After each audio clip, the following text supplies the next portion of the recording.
اعوذ باللہ من الشیطان الرجیم بسم اللہ الرحمن الرحیم ثم انزل علیکم من بعد الغم امنة نعاسا یغشا طائفة منکم وطائفة قد أهمتهم أنفسهم يظنون بالله غير الحق ظن الجاهلية يقولون هل لنا من الأمر من شيء قل إن الأمر كله لله يخفون في أنفسهم ما لا يبدون لك يقولون لو كان لنا من الأمر شيء ما قتلنا هاهنا قل لو كنتم في بيوتكم لبرز الذين كتب عليهم القتل إلى مضاجعهم وليبتلي الله ما في صدوركم وليمحص ما في قلوبكم والله عليم بذات الصدور إن الذين تولوا منكم يوم التقى الجمعان إنما استزلهم الشيطان ببعض ما كسبوا وَلَقَدْ عَفَا اللَّهُ عَنْهُمْ إِنَّ اللَّهَ غَفُورٌ حَلِيمٌ يَا أَيُّهَا الَّذِينَ آمَنُوا لَا تَكُونُوا كَالَّذِينَ كَفَرُوا وَقَالُوا لِإِخْوَانِهِمْ إِذَا ضَرَبُوا فِي الْأَرْضِ أَوْ كَانُوا غُزًّا لَوْ كَانُوا عِندَنَا مَا مَاتُوا وَمَا قُتِلُوا لِيَجْعَلَ اللَّهُ ذَلِكَ حَسْرَةً فِي قُلُوبِهِمْ وَاللَّهُ يُحْيِي وَيُمِيتُ واللہ بما تعملون بصیر ولئن قتلتم فی سبیل اللہ او متم لمغفرۃ من اللہ ورحمۃ خیر مما یجمعون ولئن متم او قتلتم لإلی اللہ تحشرون۔ ان آیات کریمہ کا ترجمہ یہ ہے، پھر اس غم کے بعد اللہ تبارک و تعالی نے تم پر طمانینت نازل کی، ایک اونگ جو تم میں سے کچھ لوگوں پر چھا رہی تھی، اور ایک گروہ وہ تھا جسے اپنی جانوں کی پڑی ہوئی تھی۔ وہ لوگ اللہ کے بارے میں ناحق ایسے گمان کر رہے تھے جو جہالت کے خیالات تھے۔ وہ کہہ رہے تھے کیا ہمیں بھی کوئی اختیار حاصل ہے؟ کہہ دو کہ اختیار تو تمام تر اللہ کا ہے۔ یہ لوگ اپنے دلوں میں وہ باتیں چھپاتے ہیں جو آپ کے سامنے ظاہر نہیں کرتے۔ کہتے ہیں کہ اگر ہمیں بھی کچھ اختیار ہوتا تو ہم یہاں قتل نہ ہوتے۔ کہہ دو کہ اگر تم اپنے گھروں میں ہوتے تب بھی جن کا قتل ہونا مقدر میں لکھا جا چکا تھا وہ خود باہر نکل کر اپنی اپنی قتل گاہوں تک پہنچ جاتے۔ اور یہ سب اس لیے ہوا تاکہ جو کچھ تمہارے سینوں میں ہے اللہ اسے آزمائے، اور جو کچھ تمہارے دلوں میں ہے اس کا میل کچیل دور کر دے۔ اللہ دلوں کے بھید کو خوب جانتا ہے۔ تم میں سے جن لوگوں نے اس دن پیٹھ پھیری جب دونوں لشکر ایک دوسرے سے ٹکرائے، در حقیقت ان کے بد اعمال کے نتیجے میں شیطان نے ان کو لغزش میں مبتلا کر دیا تھا، اور یقین رکھو کہ اللہ نے انہیں معاف کر دیا ہے۔ یقیناً اللہ بہت معاف کرنے والا بڑا بردبار ہے۔ اے ایمان والو، ان لوگوں کی طرح نہ ہو جانا جنہوں نے کفر اختیار کر لیا ہے، اور جب ان کے بھائی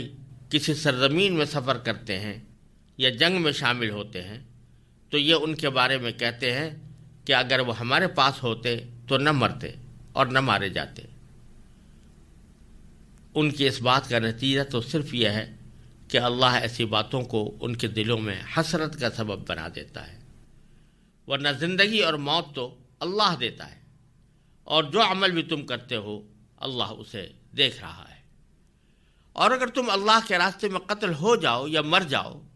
تب بھی اللہ کی طرف سے ملنے والی مغفرت اور رحمت ان چیزوں سے کہیں بہتر ہے جو یہ لوگ جمع کر رہے ہیں۔ اور اگر تم مر جاؤ یا قتل ہو جاؤ تو اللہ ہی کے پاس تو لے جا کر اکٹھے کیے جاؤ گے۔ ان آیات کریمہ میں اللہ تبارک و تعالی نے جنگ احد کے موقع پر جو عارضی شکست کا سامنا مسلمانوں کو کرنا پڑا اور بہت سے حضرات صحابہ شہید ہوئے، اس کے غم میں حضرات صحابہ کرام جو مبتلا تھے، تو ایک طرف تو ان کے غم کی تسلی کا سامان فرمایا گیا ہے، اور دوسری طرف اس غم کے موقع پر منافقین جو زخموں پر نمک چھڑکنے کے عادی تھے، وہ جو باتیں کر رہے تھے ان کی حقیقت بھی اللہ تبارک و تعالی نے ان آیات کریمہ میں واضح کی ہے، اور ساتھ ہی یہ بتایا ہے کہ اگر کبھی انسان کو کوئی غم یا صدمے کا واقعہ پیش آ جائے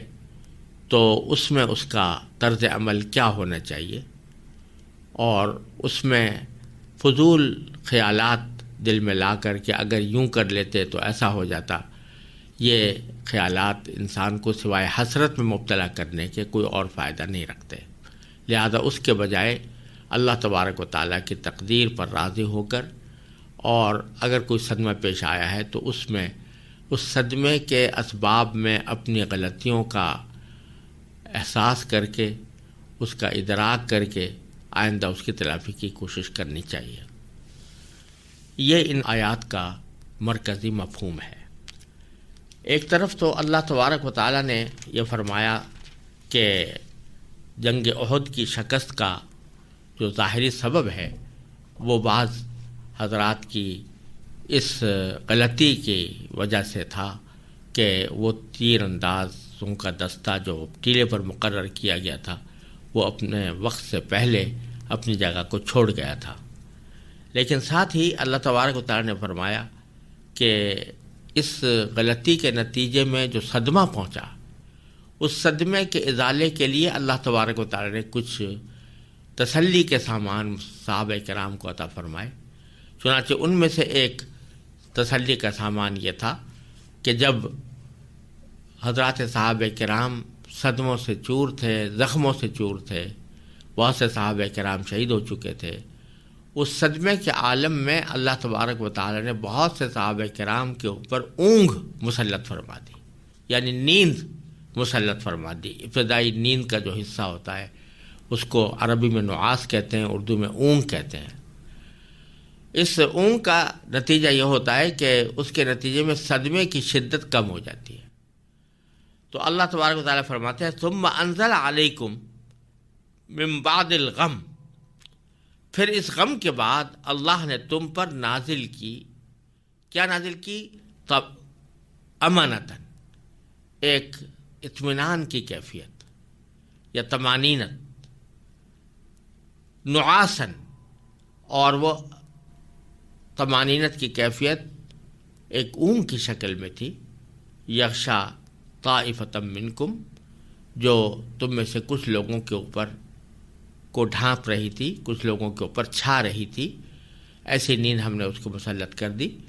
اور اللہ تبارک و تعالیٰ نے نیند ایک ایسی چیز بنائی ہے کہ ایک طرف تو اس سے تکن دور ہوتی ہے، اور دوسری طرف اگر کوئی آدمی کسی صدمے پریشانی میں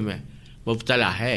تو اس صدمے اور پریشانی کا ازالہ بھی اللہ تعالیٰ کی رحمت سے اس نیند سے ہو جاتا ہے۔ تو بعض صحابہ کرام پر جو زیادہ صدموں سے ڈھال تھے، اللہ تبارک و تعالیٰ نے اس وقت نیند مسلط کر دی، اور اس کا نتیجہ یہ ہوا کہ ان کو صدمے کی شدت میں ان کی کمی آ گئی۔ یہ تو صحابہ کرام کا ذکر تھا۔